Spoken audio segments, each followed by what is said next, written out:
हाय, आपके साथ मैं हूँ Surabhi Sharma. India TV YouTube channel subscribe करिए, बेल आइकन दबाएं। स्वागत है आप सबका। कुरुक्षेत्र देख रहे हैं आप। हमारे साथ मेहमान जुड़ चुके हैं। रीता बहुगुणा जोशी जी, भारतीय जनता पार्टी की लोकसभा सांसद हमारे साथ हैं। रीता जी, आपका बहुत बहुत स्वागत है इंडिया टीवी पर।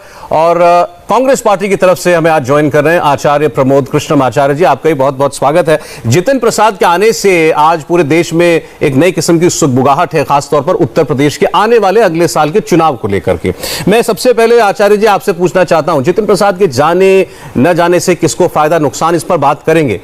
लेकिन जितिन प्रसाद वो शख्स हैं जिनको राहुल गांधी और प्रियंका गांधी की यूथ विंग का एक बड़ा प्रोमिनेंट चेहरा और मेंबर माना जाता था। इनको आपने मंत्री भी बनाया, और तो छोड़िए अभी तक ये आपके पश्चिम बंगाल के प्रभारी थे। चुनाव लड़वाया इन्होंने आपकी पार्टी को, और आज वो आपका दामन छोड़कर चले गए भारतीय जनता पार्टी में। ये कांग्रेस पार्टी के लिए बड़ी एम्बैरेसमेंट नहीं है तो क्या है?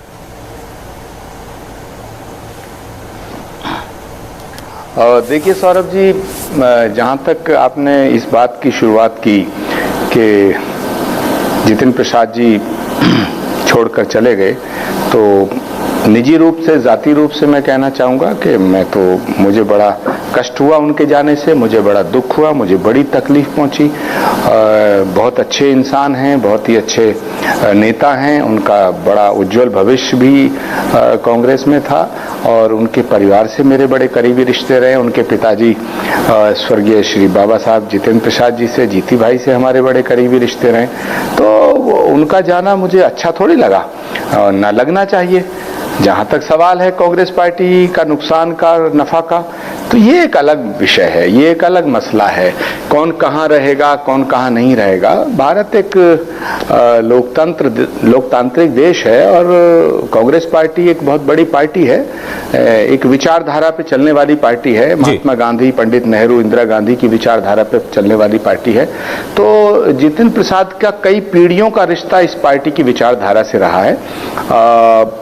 कुछ तो मजबूरियां रही होंगी, यूं ही कोई बेवफा नहीं होता, एक तो ये कहा जा सकता है। दूसरा ये भी कहा जा सकता है, इसका दूसरा पहलू है कि कांग्रेस पार्टी वो पार्टी है जिसने जीती भाई को, जितिन प्रसाद जी को बहुत कम उम्र में बहुत कुछ दिया।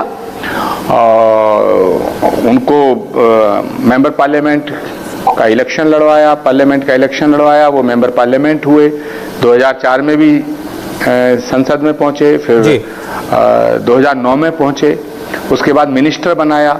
जब उनको मिनिस्टर बनाया गया था तो बहुत कम उम्र थी, और लोगों ने विरोध भी किया था। बहुत बहुत वरिष्ठ लोग थे जिनको मिनिस्टर बनने की लाइन में थे।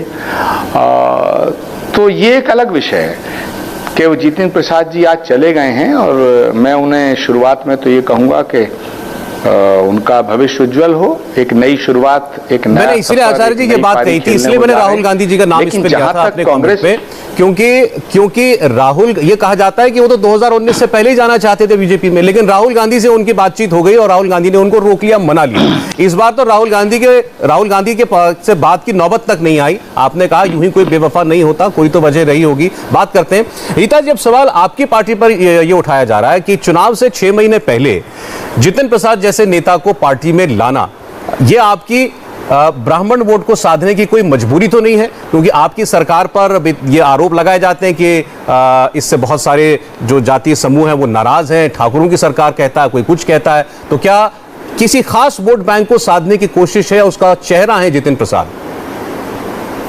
देखिए, राजनीति है क्या, मैं आचार्य प्रमोद जी का सम्मान करती हूँ। आखिर राजनीति में आता क्यों है व्यक्ति, और हमारे जैसे लोग तो इसलिए आते हैं कि राष्ट्र की सेवा कर सके। और इन्होंने कहा कि पार्टी ने बहुत कुछ दिया, पार्टी के सिद्धांत नहीं बदलते, लेकिन ये वही कांग्रेस पार्टी है जो कि जब तक महात्मा गांधी की लीडरशिप नहीं आई तब तक कांग्रेस का वो स्वरूप नहीं आया जो इस राष्ट्र को आजाद करा सकता था। तो इसीलिए नेतृत्व तो बहुत महत्वपूर्ण होता है कि आपकी पार्टी का नेतृत्व कौन कर रहा है। और जब नेतृत्व कहीं डगमगा जाता है, नेतृत्व कहीं जब दिशा नहीं दिखती, कोई लक्ष्य नहीं दिखता, कोई ऐसी लीडरशिप की उनको सबको बांध कर उपयोग लेकर उनका पार्टी में उसको आगे बढ़ाने का काम हो, नकारात्मक राजनीति होने लगे, कोई सकारात्मक बात ना हो। राष्ट्र में आखिर पिछले 7 वर्षों में बहुत अच्छे काम हुए, पूरी दुनिया ने सराहा, वर्ल्ड हेल्थ ऑर्गेनाइजेशन ने सराहा, UN ने सराहा, बहुत। लेकिन कांग्रेस पार्टी को कभी कोई अच्छी बात दिखाई नहीं दी। अपने ही देश को चीन के और पाकिस्तान के संदर्भ में कटघरे में खड़ा कर देना, सर्जिकल स्ट्राइक हो जाए तो उसके ऊपर प्रश्न चिन्ह लगा देना, कोविड आ जाए तो उसको इंडियन वेरिएंट बुला देना, अपने साइंटिस्ट वैक्सीन बनाए तो कहना है कि ये उनका अपमान कर देना। मेरा आपसे कहना, धीरे धीरे आखिर कितने लोगों ने छोड़ा? सभी जात के लोगों ने छोड़ा। हेमंता जी ने छोड़ा इसको, ज्योतिरादित्य जी ने छोड़ा, मैंने बहुत पहले छोड़ दिया था, बहुत सारे लोगों ने। अब देखिए, आप देख रहे हैं जितिन प्रसाद जी और ऐसे हजारों कांग्रेस के लोग हैं हर स्तर पर जिन्होंने पार्टी को छोड़ा और जिन्होंने 20 साल, 25 साल, 30 साल, 30 साल अपने इस पार्टी को दिए। मैं जब कांग्रेस पार्टी में संघर्ष कर रही थी, हमें तो नहीं मानता कि हम कभी भी आ पाएंगे सत्ता में उत्तर प्रदेश में, लेकिन जूझते रहे। तो मैं आपसे ये कहना चाहती हूँ कि पिछले 7 सालों में नरेंद्र मोदी जी के कामों को देखकर अलग अलग चरणों में लोगों ने ये मान लिया कि राष्ट्रीय स्तर पर एक ही पार्टी है जो इस देश को सही दिशा दिखा सकती है। और नरेंद्र मोदी जी का जो तटस्थ और जो उनका एक अच्छा नेतृत्व है उससे प्रभावित होकर, ठीक है रीता जी, मैं ये तो मैं मान रहा हूं जितिन प्रसाद जी के पास, मैं सुनिए, पगना परिवार हो, जितेंद्र प्रसाद जी का परिवार हो, अन हो, हम लोग जात से अपने आप को आइडेंटिफाई नहीं करते। हाँ, ब्राह्मण कुल में पैदा हुए हैं। अब आप हमको कहें कि ब्राह्मण पॉलिटिक्स में गलत होगी। सबका साथ, सबका विकास यहाँ की नीति है। रीता जी, आप और प्रमोद कृष्णन जी चुनावी राजनीति में दशकों से हैं और खासतौर पर यूपी में चुनावों में जाति का क्या महत्व है मुझसे आप कई गुना बेहतर समझती हैं। भले आप उसको अभी टीवी पर ना कहें, लेकिन मैं ये कहना चाह रहा था, जितिन प्रसाद जी के पास बीजेपी ज्वाइन करने की बहुत सारी वजह होंगी, वो तो साफ दिखती हैं। बीजेपी को जितिन प्रसाद से क्या मिल रहा है जो जितिन प्रसाद आज बीजेपी के मेंबर बने, ये जानना मैं चाहता हूँ। पार्टी खुली हुई है, दुनिया की सबसे बड़ी पार्टी है। अगर कोई अच्छा व्यक्ति जिसके ऊपर निष्कलंक जिसका जीवन हो, अगर वो पार्टी में आकर अपना योगदान देना चाहता है तो दोनों हाथ खोलकर, ये निर्णय उनको किसी ने घेर के नहीं लाया है पार्टी में। जितिन जी खुद अपनी स्वेच्छा से आए। आज आपने उनका वक्तव्य सुना है, वो ये सोच कर आए कि इस माध्यम से मैं राष्ट्र की बेहतर सेवा कर सकूंगा। आप मुझे बताइए 2014 किस जात के नाम पर हुआ? 2017 का उत्तर प्रदेश का चुनाव किसकी जात के नाम पर हुआ? आखिर जाति समीकरण बैठाया था विपक्ष ने, मायावती जी ने और समाजवादी पार्टी ने। बैकवर्ड दलित पॉलिटिक्स कहाँ चली? 2019 में कौन सी जात चली? तो ये जातवाद एक महत्वपूर्ण अंग होता है, लेकिन ये निर्णायक नहीं होता है। निर्णायक होता है आपकी पार्टी की दिशा, आपका लीडरशिप, आपका नेतृत्व। ठीक है मैम, मैं इस पर जरा एक कमेंट आचार्य जी का चाहता हूं। आचार्य जी, क्या आप इस बात से सहमत हैं कि इस वक्त बीजेपी को चुनाव में जाने से पहले वोट बैंक, जातियों का गणित समीकरण बैठाना, इस सब की कोई आवश्यकता नहीं है? और क्या एक ये नजरिया नहीं है जितिन प्रसाद को बीजेपी में शामिल कराने का? देखिए सौरभ जी, मैं डॉक्टर रीता बहुगुणा जोशी जी को सुन रहा था। वो बहुत ही बड़े घर की बेटी भी हैं और मैं उनका बड़ा सम्मान करता हूं और विद्वान विदुषी हैं। तो मैं बड़े गौर से सुन रहा था जब रीता जी प्रदेश अध्यक्ष बनी थी कांग्रेस पार्टी की और उन्होंने बहुत बड़ा संघर्ष किया था। हम तब भी उनके साथ थे, लेकिन जब वो पार्टी छोड़ के गई हमें तब भी तकलीफ हुई, बहुत दुख हुआ कि जब परिवार का कोई सदस्य छोड़ता है तो उसके जाने से तकलीफ होती है। मैं बड़ी साफ दिल से बात करना चाहता हूं, लेकिन अब सवाल पैदा होता है, जो आपके सवाल हैं, ये सवाल का जवाब तो रीता बहुगुणा जोशी जी को और उनकी पार्टी को देना पड़ेगा। भाई, भारतीय जनता पार्टी नरेंद्र मोदी से लेकर के अमित शाह तक, योगी आदित्यनाथ जी सब ये कहते थे कि हम भारत को कांग्रेस मुक्त कर देंगे। भाई, तुमने तो भाजपा कांग्रेस युक्त कर ली है। एक एक करके कांग्रेस के नेताओं को आप लेते जा रहे हैं। तो आखिर क्या आपकी आइडियोलॉजी से जुड़े हुए जो लोग थे, जो ओरिजिनल आरएसएस से जुड़े लोग थे, या जो ओरिजिनल डॉक्टर श्यामा प्रसाद मुखर्जी से लेकर के और पंडित अटल बिहारी वाजपेयी तक जो जुड़े हुए लोग थे, क्या उनका अकाल पड़ गया है? ऐसा अभाव आपके साथ आ गया कि उस आइडियोलॉजी से देश में अब आगे सत्ता आपको नहीं मिल सकती है, तो कांग्रेस के जो लीडर हैं, एस्टैब्लिश्ड पॉलिटिशियन हैं, उनको लिया जाए? एक सवाल तो यह है, इसका जवाब बीजेपी को देना पड़ेगा। दूसरा जवाब जितिन प्रसाद जी को देना पड़ेगा। जितिन प्रसाद जी अक्सर ये कहते थे कि उत्तर प्रदेश के अंदर जो उत्तर प्रदेश की सरकार है वो ब्राह्मण विरोधी सरकार है, ब्राह्मणों के बच्चों को मारा जा रहा है, ब्राह्मणों के बच्चों का फेक एनकाउंटर हो रहा है। और यहां तक कि 3-3 दिन की जो ब्याहता है, खुशी दुबे हमारी एक बच्ची है, ब्राह्मण कन्या है, गरीब ब्राह्मण की बेटी है, उसका दोष सिर्फ इतना था कि उसका विवाह जिस जगह हुआ 3 दिन, सिर्फ 3 दिन की दुल्हन थी वो, उसके पति का एनकाउंटर हो गया। चलो आप कहते हो उसका पति बदमाशों से मिला हुआ था, डाकुओं से मिला हुआ था, अपराधियों से मिला हुआ था, लेकिन भाई वो लड़की का क्या दोष था, उस बच्ची का क्या दोष था? वो आज तक जेल में है। तो जितेंद्र प्रसाद जी ये कहते थे कि भाई ये सरकार ब्राह्मण विरोधी है, ठीक है, और हम खुशी दुबे की रिहाई की बात करनी चाहिए हमको। तो क्या जितेंद्र प्रसाद वहां जाके खुशी दुबे को रिहा कराएंगे? योगी जी से पहला सवाल। दूसरा, पूरे प्रदेश के ब्राह्मणों से वो कहते थे कि बीजेपी ब्राह्मण विरोधी है, तो क्या वो क्या वो ब्राह्मणों से अब ये कहेंगे कि मैं कल गलत कहता था, ब्राह्मण विरोधी सरकार है बीजेपी की, आज मैं ब्राह्मण का समर्थन करने उनके वोट मांगने जाएंगे? तो ये सवाल का जवाब मैं जरा जवाब ले रहा हूं आपकी बात देना पड़ेगा। एक जवाब बीजेपी को देना पड़ेगा, एक जितेंद्र प्रसाद जी। इसको भी छोड़ दीजिए कि कौन सी जाति और वो किस जाति से आते हैं, वो वोट मिलेगा नहीं मिलेगा, किसको मिलेगा, लेकिन उस व्यक्ति की जो विचारधारा रही है और जो उनके पिछले दिनों के जो काम रहे हैं वो तो खत्म नहीं हो जाएंगे, वो तो गायब नहीं हो जाएंगे। उन्होंने पिछले साल ही जितेंद्र प्रसाद ने ब्राह्मण चेतना परिषद बनाई थी और ये कहा था कि ब्राह्मणों के साथ अन्याय और भेदभाव कर रही है योगी आदित्यनाथ की सरकार। इससे तो आप मुझसे ज्यादा वाकिफ होंगी। अब आज क्या कहेंगे वो और क्या कहेंगे योगी जी उनको? आज उन्होंने स्वागत किया उनका। देखिए, एक सामाजिक जीवन के 2 पहलू होते हैं।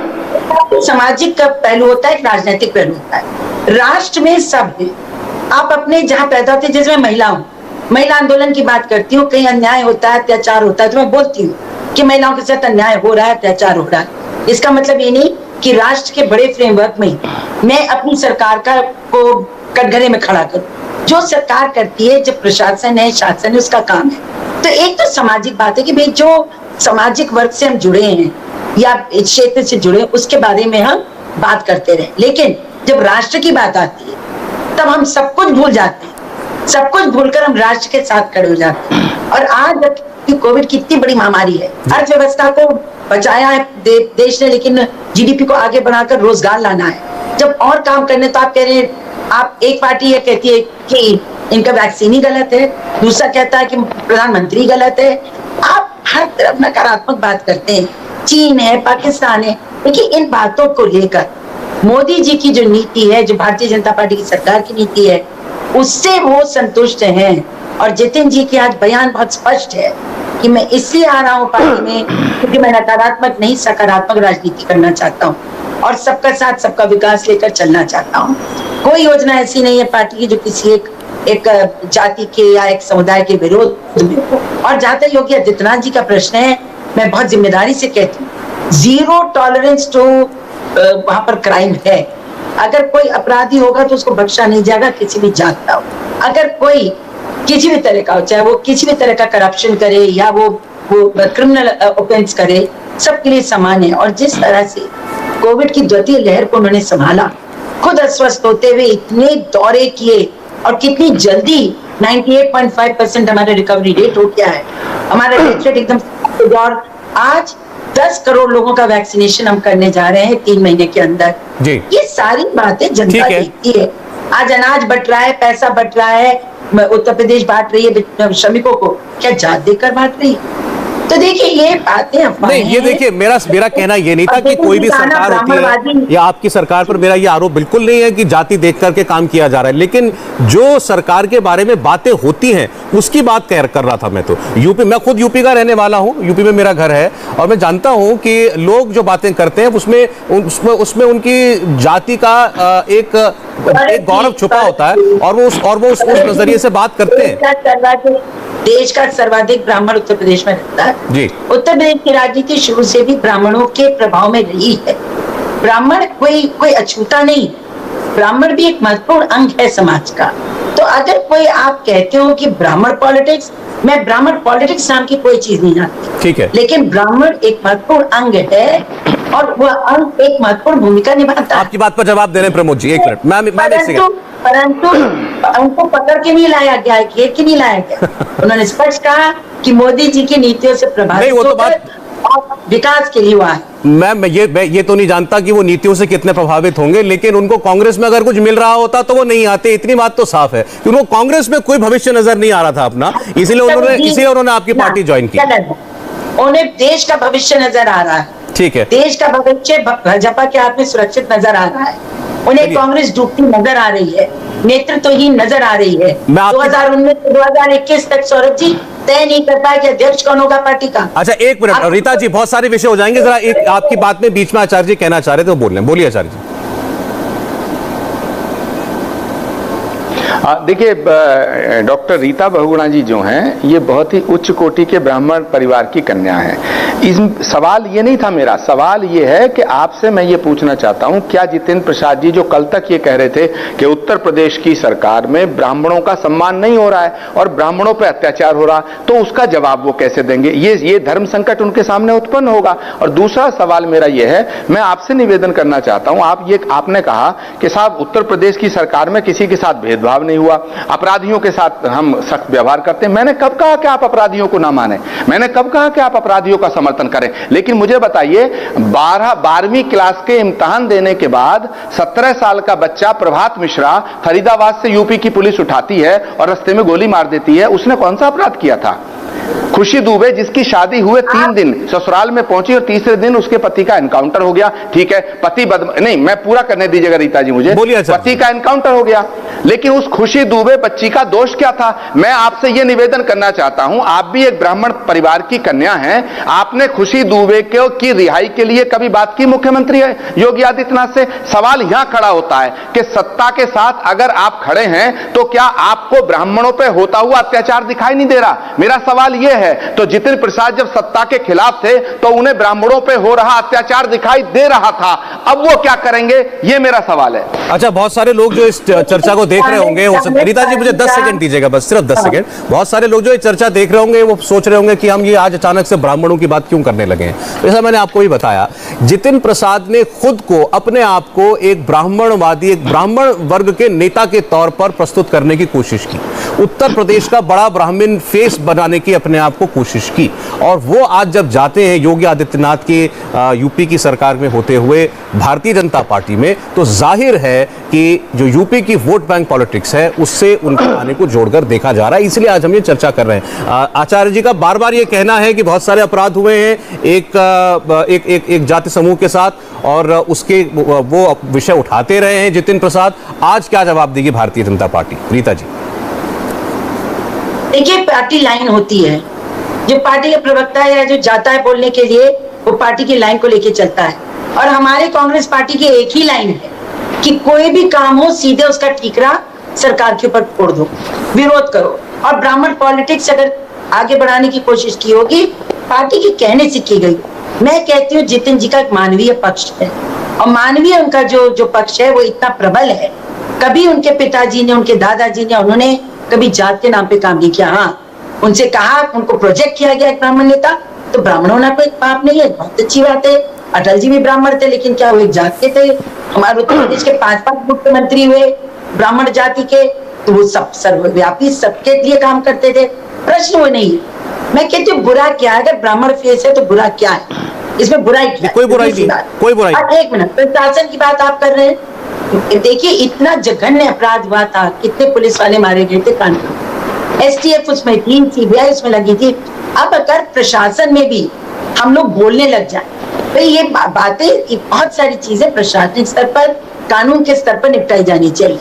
लेकिन मैं फिर वही कहती हूँ, अगर आप ऐसे गिन गिन के लाएंगे, अगर कहीं पर मान लीजिए फेक एनकाउंटर हुआ तो उसके खिलाफ सख्त कार्रवाई भी हमारी सरकार करती है। हमारी सरकार कभी किसी फेक एनकाउंटर को, रेप को, किसी को प्रताड़ित करने पे कभी साथ नहीं देती किसी का।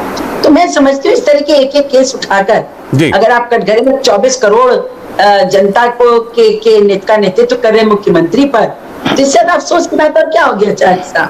अच्छा ठीक है।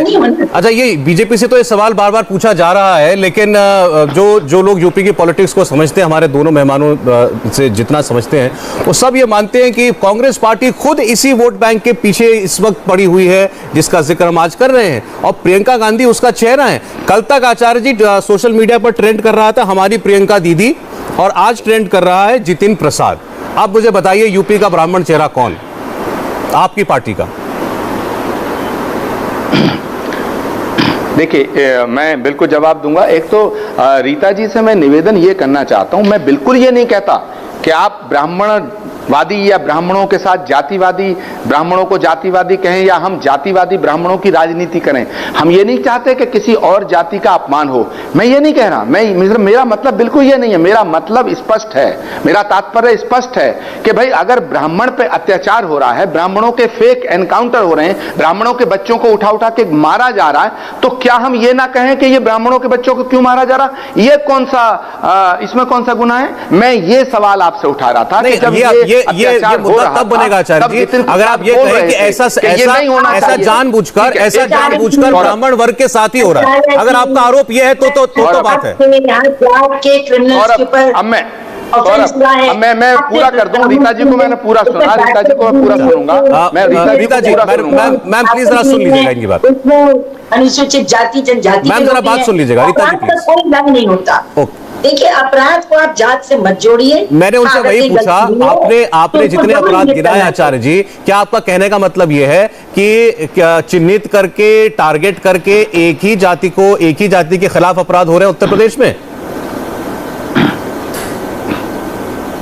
सौरभ, मैं फिर स्पष्ट कर देना चाहता हूं कि ना तो सरकार की जाति होती है, ना सरकार का धर्म होता है, ना किसी नेता की जाति होती है, ना उसका धर्म होता है, ना साधु की जाति होती है, ना साधु का धर्म होता है। लेकिन जिस पर अत्याचार होता है उसकी जाति होती है, उसका धर्म होता है। अब मुझे बताइए, अगर कहीं दलित मारा जाएगा तो यह नहीं कहा जाएगा कि एक दलित की हत्या हो गई। अगर कहीं कोई मुस्लिम मारा जाएगा तो हम नहीं कहेंगे कि एक मुसलमान भाई की हत्या हो गई।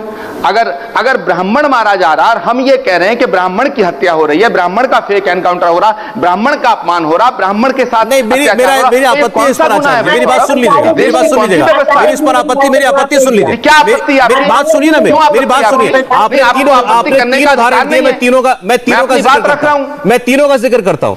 अगर किसी मुसलमान के खिलाफ कोई अत्याचार हुआ और उस अत्याचार के पीछे उसका मुसलमान होना कोई वजह है, तो आप कहिए कि मुसलमान के ऊपर अत्याचार हुआ। अगर कोई दलित मारा गया, उसके पीछे अगर कोई जातीय घृणा से भरा हुआ व्यक्ति था जिसने अपराध किया कि वो दलित है, तो आप कहिए कि दलित के खिलाफ अपराध हुआ।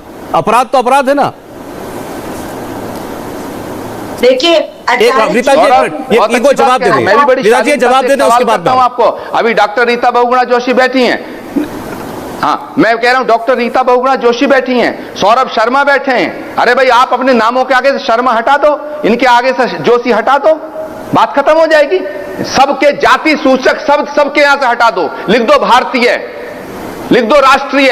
अरे भाई, जाति व्यवस्था, जातिवादी होना अलग बात है, लेकिन जातियों के नाम से जो पहचान बनी है, आप किसी एक जाति के ऊपर अत्याचार करेंगे तो सवाल क्यों नहीं उठेगा? मैं तो सवाल उठाऊंगा और सवाल उठना चाहिए। दूसरा सवाल, सौरभ शर्मा जी, आपने कहा जितिन प्रसाद जी का जो जाने का बीजेपी का जो स्वार्थ है वो क्या है? उत्तर प्रदेश की सरकार को यह मालूम था, भाजपा को मालूम था, आरएसएस को मालूम था कि ब्राह्मण जो है वो बीजेपी की सरकार से नाराज है, इसलिए इस डैमेज कंट्रोल करने के लिए जितिन प्रसाद को डोरे डाल के अपने जाल में फंसाया गया। चलिए ठीक है, आपने मेरा सवाल बड़े अच्छे से फ्रेम कर दिया। बताइए रीता जी।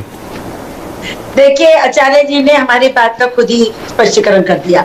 आप यहाँ बार बार से ब्राह्मणों का नाम लेना, आप उन बाकी जातियों के भी नाम लीजिए। देखिए, हुए हैं एनकाउंटर्स भी हुए हैं, जो गलत हुए हैं उन पे लोगों का सस्पेंशन हुआ है, नौकरियां गई हैं। लेकिन हर जात में कहीं ना कहीं पर आप देखिए, जो अपराध को कंटेन करने के लिए नियम लगाए गए, चाहे उसमें एनएसए लगाया गया हो, राष्ट्रीय सुरक्षा लगाई गई हो, चाहे उसमें आपके गुंडा एक्ट लगाया गया हो, या क्रिमिनल ऑफेंसेस में बंद किया गया हो, या एनकाउंटर्स में हो, लंबी फहरिस्त है, हजारों में, और वो एक जात के नहीं, फिर चुन चुन के जात को निकाल। तो लेकिन अगर इस सबका बोलते तो मुझे कोई इनके ऊपर परहेज गुरेज नहीं होता। दूसरी बात मैं आपसे फिर कहती हूँ, जितिन जी खुद अपनी मर्जी से हैं। जितिन जी कोई बालक नहीं है कि उनको घेर के लाया गया है। और आज जहां तक आप बात कर रहे हैं छवि की, तो कांग्रेस की तो छवि समाप्त तो हो चुकी है, आप उसकी चिंता करिए। आप अब हम लोगों की चिंता छोड़ दीजिए। भारतीय जनता पार्टी में लोगों का विश्वास नरेंद्र मोदी जी में है, और मैं आपको आश्वस्त करती हूँ, उत्तर प्रदेश में भाजपा 2/3 मेजोरिटी से जीत के वापस आएगी। योगी आदित्यनाथ जी बहुत अच्छा काम जी, मुझे एक सवाल का जवाब दे दीजिए, मैं आपको बीच में टोक रहा हूं। आपने कहा कि लोगों का बीजेपी पर विश्वास है, ये तो चुनाव में पता चलता है, अभी तक तो ऐसा लग रहा है हमें। लेकिन क्या आपकी पार्टी का योगी आदित्यनाथ में विश्वास बाकी है? आपके उत्तर प्रदेश के प्रभारी संघ के बड़े बड़े नेता कैंप कर रहे हैं लखनऊ में जाकर के, उनसे योगी जी मुलाकात भी नहीं कर रहे हैं। तो लोगों ने कहा कि शायद दिल्ली और लखनऊ में दूरी बहुत बढ़ गई है। नहीं, बिल्कुल गलत है। देखिए, सारे बयान आ गए, प्रदेश अध्यक्ष का भी बयान आ गया है, मुख्यमंत्री जी का भी एक बड़ा आर्टिकल आ गया है, उनके इंटरव्यू आ गया। देखिए, भारतीय जनता पार्टी 12 महीने काम करती और 24 घंटे काम करती। मैं तो कांग्रेस में रह चुकी हूँ। हम लोग सिर्फ नेताओं के भरोसे रहते थे, चुनाव आएगा इनके कांधे पे चढ़कर हम जीतेंगे। ये भारतीय जनता पार्टी दिन रात काम करने वाली पार्टी है, और जब चुनाव एक खत्म होता है तो दूसरे चुनाव की तैयारी शुरू हो जाती है। तो ये तैयारी का आप देख लीजिए, 17 खत्म हुआ तो 19 की तैयारी शुरू की, 19 खत्म हुआ 21 की तैयारी शुरू हुई, 22 की।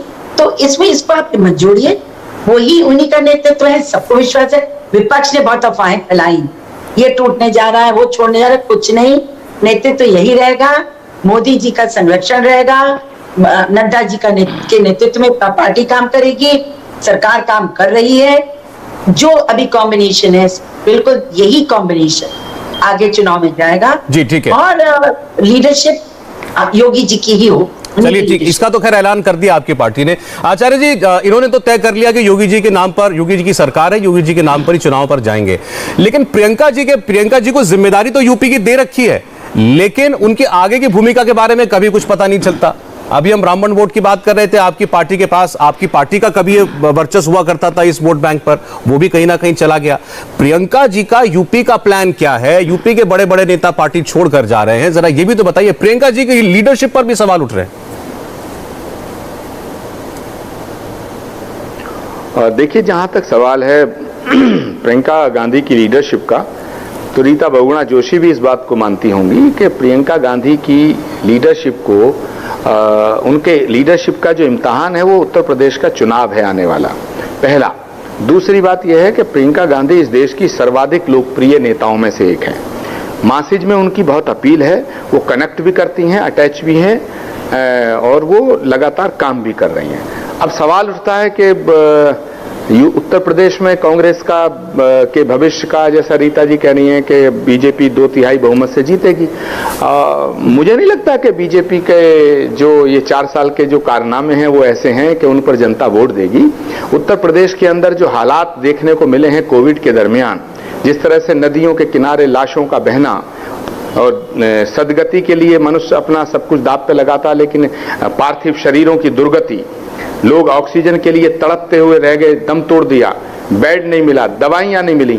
लेकिन चलिए ठीक है, जब चुनाव होगा, चुनाव का शंखनाद होगा तो उस पर जनता फैसला करेगी। लेकिन आज से ये कह देना कि जितिन प्रसाद जी वहां गए हैं तो सारा ब्राह्मण वो वोट प्रभावित होगा, मुझे नहीं लगता कि किसी व्यक्ति के जाने से उसका जो एक वैचारिक समर्थन होता है वो उसके साथ जाता है। मुझे तो सवाल ये मेरे दिमाग में बार बार आ रहा है कि ब्राह्मण चेतना परिषद का जितिन प्रसाद जी क्या करेंगे। और एक सवाल और सौरभ है आज के लोकतंत्र में, एक राजनेता होते थे विचारधारा के, एक होते हैं अवसरवादिता के। तो मुझे लगता है कि जो नेताओं की क्रेडिबिलिटी है वो विचारधारा के आधार पर होनी चाहिए। आज जो जनता के अंदर नेताओं की क्रेडिबिलिटी थोड़ी कम हो रही है, उसका एक कारण यह भी है कि जब इधर डालने गली तो उधर, उधर डालने गली तो इधर, ये सब नहीं चलना चाहिए। एक विचारधारा को लेकर के राजनीति में आना चाहिए और एक विचारधारा को गले से लगा करके आगे बढ़ना। मैं आपकी बात से सहमत हूं, ये तो होना ही चाहिए, लेकिन क्या उस पार्टी की कोई जिम्मेदारी नहीं है जिससे बार बार लोग छिटक के जा रहे हों कि वो भी कुछ आत्ममंथन करे कि ये व्यक्ति जो मेरे साथ इतने साल रहा, ये क्यों गया, क्या वजह होगी इसकी? अच्छा सौरभ जी एक बात बताइए, अगर एक घर को मजबूती मिलती है, घर बन जाता है, अगर उस घर पे थोड़ा संकट आ जाए, घर पे मुसीबत आ जाए, तो घर को छोड़ के भाग जाना चाहिए? ये कैसी बात करते हो? मैं तो कह रहा हूं कि उस घर के साथ रहना चाहिए। अगर किसी को ये लगता हो कि ये संकट टलने वाला नहीं है, अगर किसी को लगता हो कि भविष्य नहीं दिखाई दे रहा, उसको छोड़ के जाना मुझे नहीं लगता। मैं नहीं, लेकिन मैं एक बात बता रहा हूं, मैं जितिन प्रसाद जी का जाना उनका फैसला है, मैं तो उनको बधाई भी दे चुका, ठीक है, शुभकामनाएं भी मेरी उनके साथ हैं, उनका भविष्य उज्जवल हो। लेकिन मैं दूसरी बात कह रहा हूं कि जिस पार्टी ने आपको सब कुछ दिया, सम्मान दिया, मान दिया, शक्ति दी, सामर्थ्य दिया, आपको पब्लिसिटी दी, प्रसिद्धि दी, ख्याति दी, उस पार्टी को एकदम छोड़ के जाना ये क्या है? मैं आपके सामने अपॉर्चुनिटी है ना। मैं आपके सामने एक व्यक्ति का ट्वीट पढ़ रहा हूं, एक व्यक्ति का ट्वीट आचार्य जी आपके सामने पढ़ रहा हूं, उसके बाद जवाब लेता हूं रीता जी से। हेमंत बिस्व शर्मा कांग्रेस पार्टी में जिन्होंने पार्टी छोड़ी और उसकी वजह बता करके छोड़ी और बताया कि मेरे साथ कैसा व्यवहार हुआ इसलिए मजबूर हुआ पार्टी छोड़ने को, और आज वो एक प्रदेश के मुख्यमंत्री हैं। उन्होंने कहा the ragged and rudderless Titanic continues to sink. दिशा विहीन टाइटैनिक की संज्ञा दी है उन्होंने कांग्रेस पार्टी को। इस पर जरा बोलिए तो एक शॉर्ट रिएक्शन, फिर रीता जी के पास आता हूं। देखिए, हेमंत बिस्वा शर्मा की अपनी परेशानियां रही होंगी, उनके सामने परेशानी आई, वो पार्टी छोड़ के चले गए। मैं तो कह रहा हूं जितिन प्रसाद जी भी चले गए। मैं ये नहीं कह रहा कि लोकतंत्र में यह अधिकार नहीं है, लेकिन पार्टी के अंदर अगर आपको शिकायत है तो पार्टी से लड़ो, पार्टी को ठीक करो। अगर घर में हमारी कोई सुन नहीं रहा तो हम घर छोड़ के चले जाएं। मैं ये नहीं कह रहा कि जितिन प्रसाद जी की कोई शिकायत नहीं रही होगी, यूं ही कोई नहीं जाता है। और रीता बहुगुणा जोशी जी से भी आज कई साल हो गई है, कांग्रेस छोड़ के चली गई हैं, वहां सांसद बनी, वहां मिनिस्टर बनी, लेकिन मैं दावे के साथ कह रहा हूं, ईश्वर को साक्षी रख के कह रहा हूं कि रीता जी के दिल में कांग्रेस पार्टी के छोड़ने का दर्द अभी भी होगा। और मैं इतना मानता हूं रीता जी झूठ नहीं बोलती हैं। सामने बैठिए, इनका दर्द होगा, आपकी बात सुन रही है, दर्द होगा। पूछ लेते हैं रीता जी, अभी भी कोई कांग्रेस पार्टी के लिए दिल के किसी कोने में जगह बाकी है? मैं रीता जी को जानता हूं। आचार्य जी, शर्मा जी, लोकतंत्र में जितनी पार्टियां मजबूत हो राष्ट्रीय स्तर पर उतना अच्छा होता है। लेकिन जो ये कह रहे हैं कि वफादारी, देखिए वफादारी राष्ट्र के प्रति होती है, एक लोकतंत्र में समाज के प्रति और जनता के प्रति होती है। एक परिवार जो कि पार्टी को अपनी बपौती समझ और जो उसमें कोई परिवर्तन करने को तैयार ना हो, किसी की आवाज सुनने को तैयार ना हो, सिर्फ एक डिक्टेटोरियल एटीट्यूड आ जाए, वो पार्टी का डूम निश्चित होता है। और जो पार्टी राष्ट्र के हित में नहीं काम कर सकती, सिर्फ एक परिवार को जिंदा रखने के लिए सबको झुकाने की कोशिश करी, गलत है। 23 बड़े नेता कह रहे हैं कि भाई चुनाव कराओ, आप अपना नेता चुनो, लेकिन नहीं। प्रियंका जी की आपने बात करी, कितने जोर शोर से उत्तर प्रदेश में उतारी गई, क्या महीने में एक बार जाती है, फोटो खिंचाती है, वापस आ जाती। कहीं संघर्ष किया उन्होंने? रोज ट्वीट करना, रोज पत्र लिखना प्रधानमंत्री को, मुख्यमंत्री को। ये पॉलिटिक्स नहीं है। हिंदुस्तान की पॉलिटिक्स फिजिकल पॉलिटिक्स होती है, जनता के बीच में रहना होता है, उनके मुद्दों को उठाना पड़ता है। हम लोग करते हैं। इतनी उम्र होने पर भी मैं लगातार अपने मतदाताओं के बीच में रहती हूँ। तो आप साल में 6 बार जाएंगे और आप नेतृत्व करेंगे, आपका कोई दिशा नहीं होगी, किसी भी स्टेट के लीडर के हाथ में ताकत नहीं होगी, सबको आपका चेहरा देखना पड़ेगा।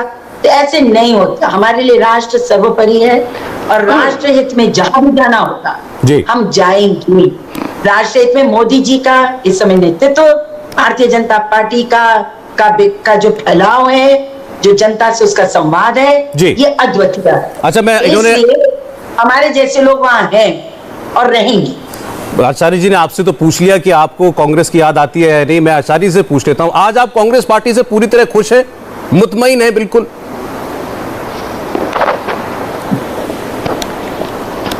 देखिए, मेरी शिकायत अगर कोई कांग्रेस पार्टी से है भी या होगी भी तो मैं कांग्रेस पार्टी के अंदर कहूंगा। अब आपके सामने कह करके मैं वो गलती क्यों करूं?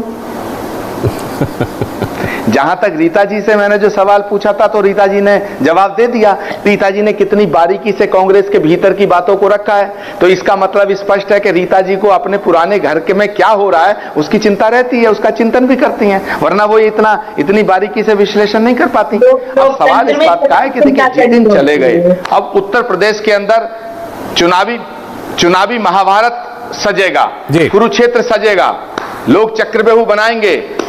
जो अर्जुन होगा इस चक्रव्यूह को तोड़ देगा, जो अभिमन्यु होगा इस चक्रव्यूह में फंस के मारा जाएगा। देखिए, आपके अर्जुन तो इस वक्त राहुल गांधी, प्रियंका गांधी है। अभी पूछा रीता जी ने, कितनी बार जाती हैं प्रियंका जी उत्तर प्रदेश, कितने दौरे करती हैं, कितना जनसंपर्क करती हैं? सारे चुनाव ट्विटर पर ही लड़ लीजिएगा क्या? देखिए, प्रियंका गांधी हर वक्त हर कदम पर जनता में गई हैं, जनता में जाती हैं और जाएंगी, लेकिन क्योंकि नरेंद्र मोदी जी की पार्टी भारतीय जनता पार्टी और रीता जी उस पार्टी के साथ हैं, तो वो प्रियंका गांधी की तारीफ थोड़ी कर सकते हैं, बिल्कुल नहीं करेंगे। वो उनका फर्ज है जो वो कह रही हैं, लेकिन प्रियंका जी जनता की नेता हैं और जनता की नेता रहेंगी। और आप याद रखना सौरभ जी, प्रियंका गांधी इस देश का भविष्य है, भारत का भविष्य है, आप याद रखिएगा। और राहुल गांधी वो भविष्य है, तो फिर राहुल गांधी आचार्य जी, राहुल गांधी जी ने कांग्रेस की अध्यक्षता से इस्तीफा दिया है और उन्होंने अध्यक्षता दोबारा स्वीकार नहीं की है। और कांग्रेस पार्टी की राष्ट्रीय महामंत्री हैं प्रियंका गांधी, उत्तर प्रदेश की प्रभारी हैं। जितेंद्र प्रसाद इसी उत्तर प्रदेश आपने कहा देश का भविष्य प्रियंका गांधी, फिर आपने कहा कि राहुल गांधी ने पद दोबारा लिया नहीं, मतलब राहुल गांधी रिटायर हो जाएंगे, प्रियंका गांधी भविष्य रहेंगे देश का। नहीं, ये मैंने नहीं कहा, ये आप कह रहे हैं। मैंने कहा प्रियंका गांधी राष्ट्र की, देश की सर्वाधिक लोकप्रिय नेता है, एक बात। दूसरा मैं कहना चाहता हूं कि प्रियंका गांधी इस देश का भविष्य है। ठीक है आचार्य जी, आप खोलिए, आचार्य जी आंख खोलिए, देश को देखिए, आप बिल्कुल गलत कह रहे हैं। अब कोई भी शक्ल सूरत नहीं प्रभावित करेगी अगर उसके पीछे आदर्श और मेहनत का जज्बा नहीं होगा। नहीं कर पा रहे लोग नेतृत्व आपकी पार्टी का, हमें क्या करना है? आप जितने कमजोर होंगे हम तो उतने मजबूत होते जाएं। लोकतंत्र में मजबूत पार्टियां रहनी चाहिए। आपको अंदरूनी अवलोकन करना चाहिए। आप रीता जी को, जितिन जी को, आप सिंधिया जी को, आप मोदी जी को, आप अमित शाह जी को, योगी जी को अगर आप बुरा कहेंगे तो जनता वोट नहीं देगी। आप अपनी अच्छाइयां दिखाएं। रीता बहुगुणा जोशी जी, आचार्य प्रमोद कृष्णम जी, मैं आप दोनों का बहुत बहुत धन्यवाद करूंगा। उत्तर प्रदेश के चुनाव का बिगुल ऐसा लगता है कि बच गया है और आप लोग उधर समय लेते रहेंगे, बात करते रहेंगे। बहुत बहुत धन्यवाद आपका। हाय, आई एम सुरभि शर्मा। खबरों से अपडेट रहने के लिए India TV YouTube channel subscribe करिए, साथ में बेल आइकन जरूर दबाएं। जुड़े रहें इंडिया टीवी के साथ।